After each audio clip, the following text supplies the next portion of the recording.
मैं श्रीमान भारद्वाज गिरी मुख्य संरक्षक श्रीपान दशनाम आवाहन अखाड़ा और अभी वर्तमान परिस्थिति में प्रयागराज महाकुंभ में हमारे जो अखाड़ा की परंपरा मर्यादा है उस हिसाब से 23 नवंबर 2024 को श्रीपान दशनाम आह्वान अखाड़े का प्रयागराज की पावन भूमि में नगर प्रवेश हुआ है।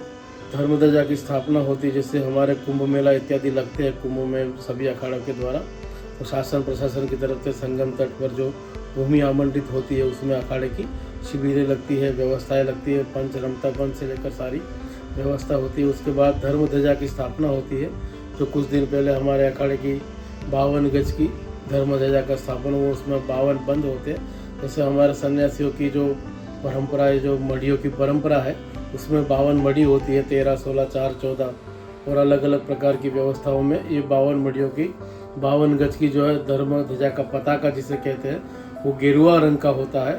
और वो गणेश जी की कृपा से वो मुहूर्त देखकर आचार्य द्वारा, विद्वान पंडितों द्वारा, जो हमारे अखाड़े के पुरोहित थे उनके द्वारा भूमि पूजन कर कर उसके ऊपर फिर ध्वजा की स्थापना की जाती है, ध्वजारोहण होता है। और वो परंपरा के हिसाब से उस दिन के प्रसाद में चना और भीगे चने और गुड़ की प्रसाद बांटी जाती है। और इस समारोह में जो पारस्परिक हमारे संतों की जो आदान प्रदान व्यवहार होती है उसी में सभी अखाड़े की अलग अलग समय पर धर्म ध्वजा स्थापित होती है। उसमें सभी अखाड़े अपने अपनी व्यवस्थाओं में एक दूसरे के समारोह में शामिल होते हैं। और उसके बाद में छावनी प्रवेश होता है। तो आने वाली 22 दिसंबर को हमारे अखाड़े का छावनी प्रवेश होगा। भव्य हाथी घोड़ा बैंड बग्गी बारात और प्रदर्शनियाँ, कुछ झांकियाँ भी, और हमारे जो अखाड़े के इष्टदेव सिद्ध गणेश भगवान है उनकी पालकी रहती है। उसके बाद में जो हमारे देवता है गणेश प्रकाश, जो हमारा भाला है, जो दिग्विजय निशान है, वो भी चलते हैं। वो महात्मा संतों की पीठ के ऊपर चलते हैं। उस समय में खास व्यवस्था की जाती है, जो देवताओं के साथ में जो आसपास में हमारे महात्मा लोग होते हैं उसमें से भी कोई सिला वस्त्र पहना हुआ व्यक्ति न हो, जिसके पैरों में जूते चप्पल न हो। और ब्राह्मणों द्वारा उनका भूमि का अभिषेक अक्षत से किया जाता है और उसी अक्षत के पीछे पीछे देवता निशान लेकर हमारे महात्मा चलते हैं। उसके बाद फिर ध्वजा इत्यादि बैनर वगैरह जो भी जो जुलूस के हिसाब से होता है, तो विशेष जो है वो 6 साल में एक ही बार निकलते हैं। जो देवता और दिग्विजय निशान है उनके दर्शन जो है ना बड़े लोग श्रद्धा भावना से करते हैं और दूर से होकर उनका दर्शन आशीर्वाद लेते हैं। और वो प्राचीन होता है, जिस समय की जो व्यवस्था होती है उसी समय से वो निशान, वो मूर्ति, वो देवता वही चले आ रहे हैं हजारों सालों से। जो हमारे अखाड़े की परंपरा है उसी हिसाब से। उसके बाद में फिर कुंभ की जो छावनी में प्रवेश होने के बाद में हमारे अखाड़े की जो आपसी व्यवस्थाएं होती है, जो पंचायती कार्यकाल समितियां होती है, अलग अलग राज्यों में अलग अलग व्यवस्थाओं के जिम्मेदार महात्मा लोगों का शिविर इत्यादि लगता है। दोनों समय पूजा पाठ होता है, वैदिक कर्म के साथ में ध्वजा के नित्य सप्तशती चंडी का पाठ भी होता है विद्वान ब्राह्मण आचार्यों के द्वारा। वो पूरा 45 दिन तक ये प्रक्रिया चलती है। और अखाड़े की तरफ से जो अखाड़े के मठाधीश, मंडलेश्वर इत्यादि जो महात्मा संत लोग हैं वो अपनी कुटीर व्यवस्था और अपनी शिविर व्यवस्था लगाते हैं। उसमें भागवत, शिव पुराण, रामायण, अलग अलग विषयों पर, सनातन की वैदिक परंपराओं पर गोष्ठियाँ होती है, चर्चाएं होती है, संवाद भी होते हैं, कथाएं और भागवत भी होते हैं। और कुल मिलाकर पूरा आध्यात्मिक वातावरण रहता है अखाड़े की तरफ से। और हमारे जो भी महापुरुष महात्मा संतों अपनी हठयोग तपस्या के द्वारा अपने दिव्य रूप के दर्शन देते हैं, आसन प्रत्यासन करते हैं, भस्मी लगाकर जो है ना इस कड़कड़ती ठंड में भस्मी लगाकर वो भी एक हठयोग की तपस्या करते धुने पर बैठकर। और जो भी श्रद्धालु आते हैं उनको भभूति प्रसाद, अपना जो भी उनकी श्रद्धा से मंत्र या जो भी चीज़ उनको प्रसाद में या दिया जाता है, वही परंपरा के हिसाब से हजारों सैकड़ों लोग दर्शन करने आते हैं। और जो हमारी दोनों समय प्राचीन पूजा पद्धति अखाड़े की, जो ढोल नगारा इत्यादि, जो मतलब इसमें कोई इलेक्ट्रॉनिक्स आइटम नहीं होते हैं, वो केवल जो हमारे द्वारा बजाए जाएंगे झालर नगारे ढोल, वही चीज़ों से अभी भी हम लोगों की अखाड़ों की परंपरा में आज भी जहाँ तक जो प्राचीन है उसी चीज़ को रखने का ही आग्रह किया गया है। और यही हमारे गुरु लोगों ने भी हमें बताया और हम भी आने वाली पीढ़ी को भी यही बताएंगे कि हमारी जो मूल चीज़ें हैं, जो संगीत है, चलो ठीक है आज तो इलेक्ट्रॉनिक का ज़माना है, लेकिन फिर भी अखाड़े की जो मुख्य पूजा है उसमें आज भी ढोल नगारे ताशे बजाए जाते हैं और उसी परंपरा को आगे भी बरकरार रखा जाएगा। उसके बाद में जो चुनावी प्रक्रिया होती है हमारे अखाड़े में, जो आज जिस पद पर है उसके बाद 3 साल के बाद फिर नए चुनाव होते हैं, तभी तो ये पंचायती व्यवस्था मानी जाएगी कि आज आप 3 साल तक हो, अगले 3 साल बाद फिर कोई और आएगा, उसके बाद फिर और आएगा। ऐसे ही जो परंपरा है वो चली आ रही है, तो उसका भी सब लोग भली भांति निर्वहन करते हैं और उसमें सब लोग सहयोग करते हैं। और संपूर्ण अखाड़े की जो शिविरें होती है वहाँ पर परिवार से जो भी आदि सिद्ध हुए हैं गुरु मूर्ति, उनकी फोटो इत्यादि भी होती है, क्योंकि कौन किससे कब मिला है तो मेले में ही पता लगता है किसने कहाँ दर्शन किया।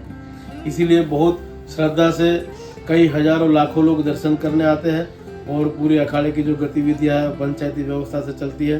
अखाड़े के अलग अलग मेंबरान अपनी जिम्मेदारियों से कुंभ दरमियान जो सचिव होते हैं, सेक्रेटरी होते हैं, महामंत्री होते हैं, सभापति होते हैं, तो छोटे बड़े विषयों पर जो धार्मिक चर्चाएं होती है, जहाँ जहाँ जिस प्रांत में जो भी मठ मंदिर को लेकर कोई समस्या होती है तो उसका बैठकर निराकरण होता है, उसके ऊपर टिप्पणियाँ होती है, उसका कुछ ना कुछ समाधान निकलता है। उसके बाद में शासन प्रशासन में भी वहाँ के जो लेटर द्वारा जो निर्णय लिया गया होता है सामाजिक स्तर पर अखाड़े के निर्णय को, वो महंत को महात्मा को दिया जाता है। उसके बाद उनकी जो भी समस्या वहाँ उसको क्लियर की जाती है। उसके बाद मठ मंदिर आश्रम जो भी जहाँ पर भी संपूर्ण भारत में है वो सुरक्षित रखने के लिए सब लोग प्रयासरत रहते हैं। ओम नमो नारायण। અત્યારે આપણા ભારત દેશની અંદર પવિત્ર સનાતન નગરી એવી પ્રયાગરાજની અંદર પ્રયાગરાજ મહાકુંભ 2025નું ભવ્ય અને દિવ્ય આયોજન થઈ રહ્યું છે। ખરેખર વર્ષો પહેલાં ઇતિહાસની અંદર સતયુગની પહેલાં પણ એ માન્યતા હતી કે સમુદ્ર મંથન દ્વારા જે 14 રત્નો એમાંથી નીકળ્યા એમાંથી એક અમૃતનો કલશ પણ નીકળે છે અને એ અમૃત કલશને પ્રાપ્ત કરવા માટે, એ અમૃત પીવા માટે દેવતાઓ અને દાનવો વચ્ચે બહુ એક ઘર્ષણ યુદ્ધ થાય છે અને કુંભને કલશને લઈને જ્યારે દોડવામાં આવે છે, ભાગવામાં આવે છે, એ સમયે જે સમયે દેવતાઓ અને દાનવો વચ્ચે ઝડપ થાય છે, ઝપાઝપી થાય છે। હવે એ ઝપાઝપીના સમયે એ 4 વખત એવો યોગ બને છે। એટલે આપણા ભારત દેશની અંદર 4 જગ્યાએ અલગ અલગ કુંભ મેળાનું આયોજન થાય છે। સર્વપ્રથમ જે છે ને પ્રયાગરાજનું, કારણ કે સનાતન વૈદિક પરંપરાની અંદર સૌથી મોટું મહત્ત્વ પંચાંગનું છે। પંચાંગ જેને આપણે કહીએ ને વાર, તિથિ, નક્ષત્ર, યોગ અને કરણ, આ 5 વસ્તુથી પંચાંગ બને અને જે તે સમયે કુંભ રાશિની અંદર ગુરુ બૃહસ્પતિનો પ્રવેશ થાય એ સમયે પ્રયાગરાજમાં કુંભ લાગે છે। એટલે કે જે પંચાંગના 5 અંગો, 5 વ્યવસ્થાનો જે સમયે પૂર્વમાં જ્યાં દેવતાઓ અને દાનો વચ્ચે ઝપાઝપી થઈ રહીને જે સમયે ભેગા થયેલા એ સમયની ઘડીને આખું જે સનાતન વૈદિક પરંપરાના જે નક્ષત્રો અને પંચાંગોના માપદંડ પ્રમાણે એ 12 વર્ષે અને 6 વર્ષે ફરીથી એવો યોગ બને છે। ત્યારે કુંભ મેળાનું આયોજન પવિત્ર નદીઓના સંગમમાં થાય છે। અને બીજી વસ્તુ કે સનાતન વૈદિક પરંપરાની અંદર કુંભનું સ્નાન અથવા તો કુંભના દર્શન, પેલું કહે ને સાધુનામ દર્શનમ પુણ્યમ સદા સાધુ સમાગમા કાલે ન ફલતી તીર્થભૂતા એ સાધુવા, આવા બધા મહાપુરુષો અમારા સાધુ જીવનની અંદર જે વૈરાગ્યથી, તપસ્યાથી સનાતન વૈદિક પરંપરાની મર્યાદા અને ધર્મને સાચવી રાખ્યો છે હજારો વર્ષોથી, એ તમામ મહાપુરુષો, સંતો, આચાર્યો, મંડલેશ્વરો, સંપૂર્ણ સનાતનના યોદ્ધાઓ, આ કુંભ એક એવી જગ્યા છે કે ત્યાં બધા એક જ સમયે એક જ જગ્યાએ એકત્રિત થાય છે। એટલે કે વિશેષ જે સનાતન ધર્માવલંબી ભાઈઓ, બહેનો, યુવાનો, વડીલો, જે કોઈ પણ ધર્મની પ્રત્યે આસ્થા અને શ્રદ્ધા રાખનારા લોકો છે એ બધા લોકોના એક જ જગ્યાએ દર્શન કરવા, એક જ જગ્યાએ બધાની વચ્ચે રહેવું એ માત્ર ને માત્ર કુંભના આ કાર્યકાળમાં જ થઈ શકે છે।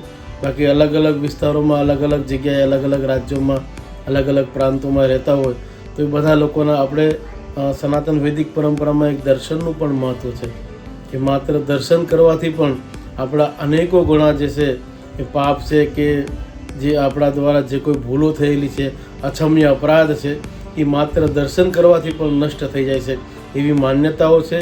અને એ માન્યતાઓ ક્યાંય ને ક્યાંય પુરવાર પણ થઈ રહી છે। એટલે મહાત્મા સંતોના દર્શન કરવા માટે એક સાથે કુંભની અંદર જ શક્ય બને છે અને લોકો ખૂબ દર્શન માટે આવે અને પવિત્ર ગંગા, જમુના અને સરસ્વતી, ત્યાં બંને નદીઓ પ્રત્યક્ષ રીતે છે અને સરસ્વતીજી અંદરથી પ્રગટ થાય છે જમીનમાંથી, અપ્રત્યક્ષ રીતે પણ ત્યાં એ ત્રિવેણી સંગમ બને છે. અને 4 મહાકુંભોમાં સૌથી શ્રેષ્ઠ ને સર્વપ્રથમ પ્રયાગરાજ છે, પછી હરિદ્વાર છે, પછી ઉજ્જૈન છે અને પછી ત્રંબકેશ્વર, નાસિક છે. આ 4 જગ્યાએ અલગ અલગ ઋતુ પ્રમાણે અલગ અલગ વ્યવસ્થાઓમાં જે પંચાંગના યોગ બને એ પ્રમાણે, જેમ કે ઉજ્જૈન અને ત્રંબકેશ્વર, નાસિક કુંભ જે સિંહસ્થ કુંભ બને છે.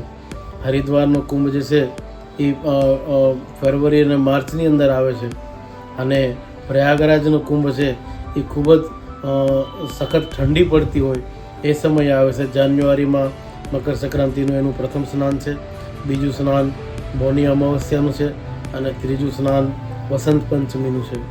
એવી રીતે દરેક લોકો આ ચેનલના માધ્યમથી કે સોશિયલ મીડિયાના માધ્યમથી ચોક્કસ જીવનની અંદર જ્યારે પણ ઈશ્વરની કૃપા હોય, મહાત્મા સંતોના આશીર્વાદ હોય અને ક્યાંય ને ક્યાંય આપ જો એવી વ્યવસ્થાઓથી જોડાયેલા હોય તો ચોક્કસ એક વખત જીવનમાં કુંભનું દર્શન ચોક્કસ કરવું જોઈએ. એના દર્શનથી ત્યાં જે માઘ માસની અંદર જે સંગમના કિનારે ત્યાં તંબુઓ લગાડીને વિશિષ્ટ બધા આશ્રમોને જેવા નિર્માણ કરવામાં આવે છે, વાંસ, બલ્લી, તંબુ, ટીન દ્વારા, અને એક તત્કાલ આશ્રમ જેવી જ વ્યવસ્થા બનાવવામાં આવે છે. એ આશ્રમમાં ત્યાં કલ્પવાસ પણ કહેવાય છે ત્યાં રહેવામાં. એટલે 1 મહિનો, 1.5 મહિનો બધા લોકો સદગ્રહસ્થો ત્યાં ભજન, પૂજન, અર્થન, મહાત્મા સંતોનું દર્શન, આ બધી વસ્તુ ત્યાં ભૂમિ ઉપર એક વિશેષ સંયોગ ગણવામાં આવે છે.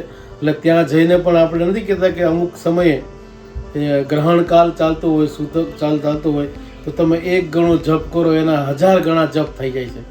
એમ આ કુંભ કાર્યની અંદર જે કુંભનો જે સમય છે એની વચ્ચેના જે આ 45 દિવસની અંદર તનથી, મનથી, ધનથી જે કોઈ સેવાઓ, વ્યવસ્થાઓ સનાતન ધર્મને પ્રત્યે, પોતાના ગુરુ મહારાજ પ્રત્યે કે જ્યાં જ્યાં તેની શ્રદ્ધાઓ છે એના પ્રત્યે જે કોઈ પણ વ્યવસ્થા કરવામાં આવે છે એ પરમાત્મા અનેક ગણી અને પાછી રિટર્ન કરે છે, આશીર્વાદ રૂપી અને પ્રસાદ રૂપી. એટલે ચોક્કસ જીવનની અંદર જ્યારે બી અવસર મળે ત્યારે ચોક્કસ તમારા નજીકમાં, આજુબાજુમાં જે કોઈ પણ લોકો જોડાયેલા હોય અથવા જાતા આવતા હોય એનો સંપર્ક કરીને એક વખત ચોક્કસ મહાકુંભના દર્શન કરજો. મહાત્મા સંતોના સાનિધ્ય પ્રાપ્ત થાય અને આપનું જીવન ખૂબ જ ધન્ય બનશે અને ત્યાંથી ખૂબ એવા આશીર્વાદ મળશે, અપ્રત્યક્ષ રીતે, પ્રત્યક્ષ રીતે, કે તમને જીવનમાં કંઈક જોવા, જાણવા, શીખવાની ઈચ્છા હશે તો ત્યાં તો જે છે ને ખાલી સંતોનો કુંભ છે એવું નથી, જ્ઞાનનો પણ કુંભ છે, વ્યવસ્થાનો પણ કુંભ છે, મેનેજમેન્ટનો પણ કુંભ છે, કે દુનિયાના 192 દેશોના પ્રતિનિધિ પણ ત્યાં આવવાના છે. એટલે કે થોડા દિવસ પહેલાં જ પ્રધાનમંત્રીશ્રીએ ત્યાં 13 તારીખે કુંભનું ઉદ્ઘાટન કરવા, કલશ પૂજન કરવા આવ્યા ત્યારે એણે કીધું હતું કે આ આખી દુનિયાની સૌથી મોટી જે સનાતન સંસ્કૃતિ, સભ્યતા છે એનો સર્વોચ્ચ મોટામાં મોટો જે છે ને મેળો છે, એટલે કુંભ મેળો છે. કુંભનું ખૂબ જ વિશેષ મહત્ત્વ છે, આધ્યાત્મિક રીતે બી, ધાર્મિક રીતે બી અને માનસિક રીતે બી. એટલે જ્યારે પણ અવસર મળે ચોક્કસ બધા લોકોએ એક વખત કુંભના દર્શન કરવા જોઈએ. અસ્તુ. ઓમ નમો નારાયણ.